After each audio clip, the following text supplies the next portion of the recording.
Canada invites Prime Minister Modi for the G7 summit. Prime Minister Modi has taken to X and he has written, I'm going to quote him here, glad to receive a call from Prime Minister Mark Carney of Canada. देखिए G7 का इजलास जो है उसमें पहले तो ये खबर आई कि जी भारत के जो वजीर आजम है नरेंद्र मोदी उनको नहीं बुलाया जा रहा, और ये बड़ी वाज़ेह तौर पे बात हुई कि जो उनको नहीं बुलाया जा रहा।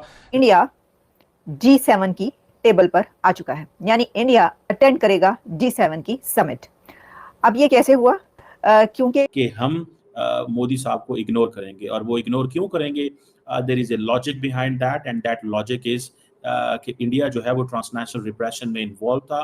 Welcome the prime minister of India, you welcoming India. कई लोग इसमें भड़क गए और शहबाज शरीफ साहब थोड़े से तंतनाए, वो हर मौका नहीं, वो कोई मौका नहीं छोड़ता यार। G7 कंट्रीज ने जो अपना समिट हो रहा है कनाडा में, तो उस समिट के लिए जो नरेंद्र मोदी को इनविटेशन थी, ऑस्ट्रेलिया भी नहीं है, भारत को बुलाया जाता था हर साल, इस साल भारत को नहीं बुलाया जा रहा। अब अचानक ये हुआ है कि उन्होंने जो माकानी उन्होंने कहा है कि भारत के वजीर आजम जो हैं वो आएंगे और अगले हफ्ते जो G7 का इजलास हो रहा है कनाडा में उसमें वो शरीक होंगे। पिछले कुछ अरसे से, कई साल से Narendra Modi regularly G7 countries का जो समिट है दुनिया के किसी भी मुल्क में होता था, उनको इनविटेशन मिलती थी, वो बड़े शौक से, बड़े एहतमाम से G7 कंट्रीज़ के समिट में शिरकत करते थे। जय हिंद दोस्तों, ऐसे भारत मीडिया में आप सभी का स्वागत है। तो दोस्तों, ऑपरेशन सिंदूर के बाद प्रधानमंत्री नरेंद्र मोदी पहली बार किसी विदेश यात्रा पर जा रहे हैं। कनाडा के पीएम मार्क कार्नी ने फोन करके पीएम मोदी को G7 के लिए आमंत्रित किया था, जिसको लेकर पाकिस्तान मीडिया में पहले ये बातें चल रहा था कि भारत के प्रधानमंत्री नरेंद्र मोदी को इस बार G7 मीटिंग में अटेंड करने के लिए नहीं कहा जाएगा। आप लोग को वीडियो के हाईलाइट में देखने को मिला होगा किस प्रकार पाकिस्तान के टीवी एंकर ये बोल के खुश हो रहे थे कि इस बार भारत के प्रधानमंत्री नरेंद्र मोदी को G7 के लिए नहीं कहा जाएगा।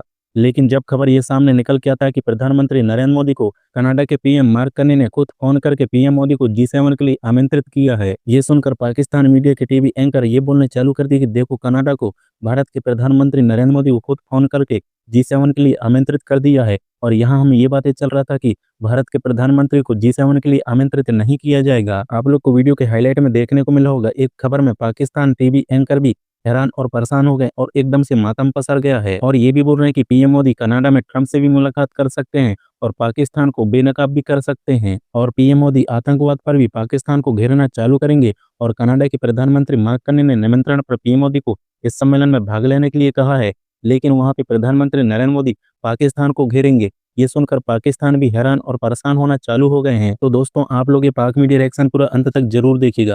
पाकिस्तान मीडिया से इस पे क्या प्रतिक्रिया था, और कमेंट में अपना राय लिख के जरूर शेयर करना। इंडिया G7 की टेबल पर आ चुका है, यानी इंडिया अटेंड करेगा G7 की समिट। अब ये कैसे हुआ? क्योंकि G7 जो है उस पे ये कहा जा रहा था कि कनाडा इंडिया को इनवाइट नहीं करेगा।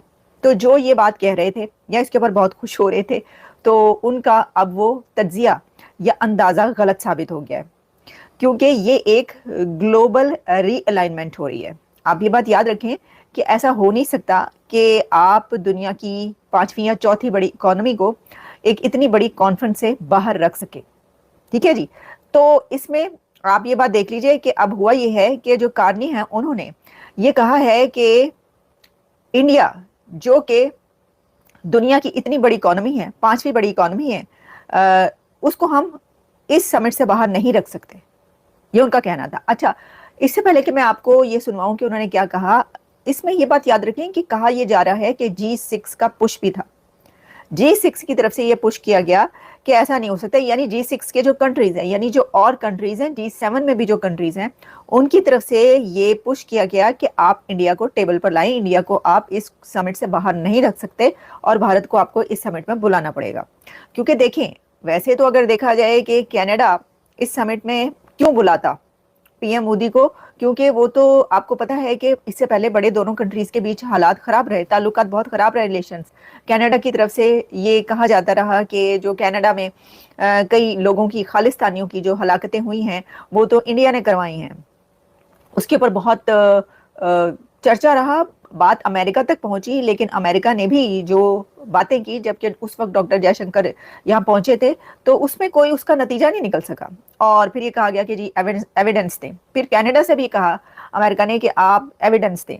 ये सब चलता रहा है। तो इसमें तो बड़े जो रिलेशन है दोनों कंट्रीज के खराब हो गए थे।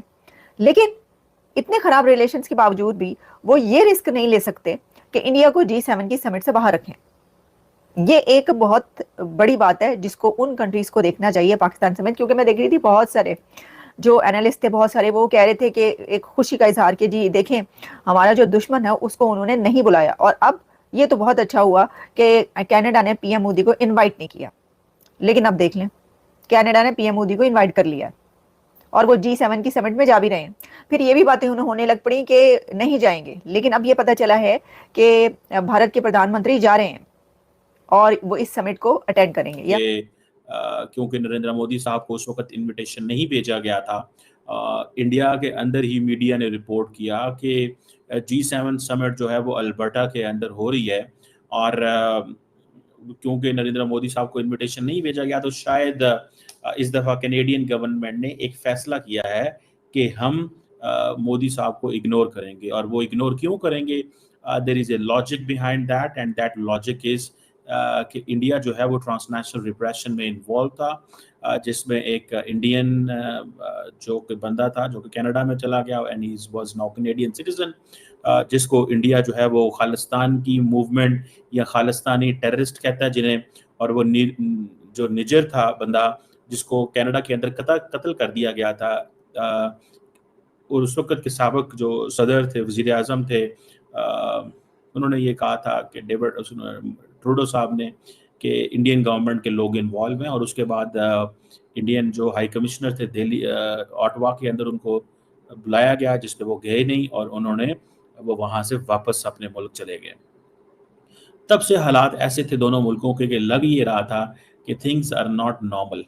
लेकिन G7 समिट जो है आपको पता है पिछले 2019 से लेके नरेंद्र मोदी साहब को हमेशा इस पे इनवाइट किया गया, और वो जाते थे जहाँ भी दुनिया में समिट होती थी, लेकिन इंडियन मीडिया ने रिपोर्ट करना शुरू किया और इंटरनेशनल मीडिया ने रिपोर्ट करना शुरू किया कि इस दफ़ा नरेंद्र मोदी को इनवाइट नहीं किया जा रहा। तो अगर नरेंद्र मोदी को इनवाइट नहीं किया जा रहा तो that is one thing which must be understood कि इस दफ़ा कनाडा इग्नोर कर रहा है, और उसकी रीजंस ये हैं कि जो जस्टिन ट्रूडो की गवर्नमेंट उस वक्त ये फैसला कर गई थी कि इंडिया के साथ मामलात हमारे ख़राब हैं तो हमें इंडिया को इग्नोर करना है।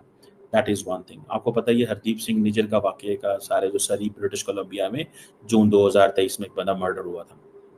अब इम्पॉर्टेंट चीज़ ये है कि मार्क जो है कार्नी, इन्होंने एक बड़ा स्टेप लिया। That is wise move by the way. Mark Carney उन्होंने जो बात की, उन्होंने कहा जी देखें बात यह है कि India is an important player, it's a 5th largest economy, and being a 5th largest economy, being a big population, India को हम G7 से बाहर नहीं निकाल सकते। मैं इसको मुख्तलिफ एंगल से देखता हूँ। मुझे ऐसे लगता है कि शायद Canada is too weak to take a decision to ignore जो है वो Narendra Modi. Canada is not that strong. Canada इतना स्ट्रॉन्ग नहीं है कि ये हम कह सकें कि जनाब ये चीज़ जो है ना वो बात हो सके। कनाडा एक उसकी इकोनॉमी ठीक है, मुल्क बड़ा है, रिसोर्सेज बहुत ज़्यादा हैं, लेकिन ये एक डिप्लोमेटिक डिसीजन है।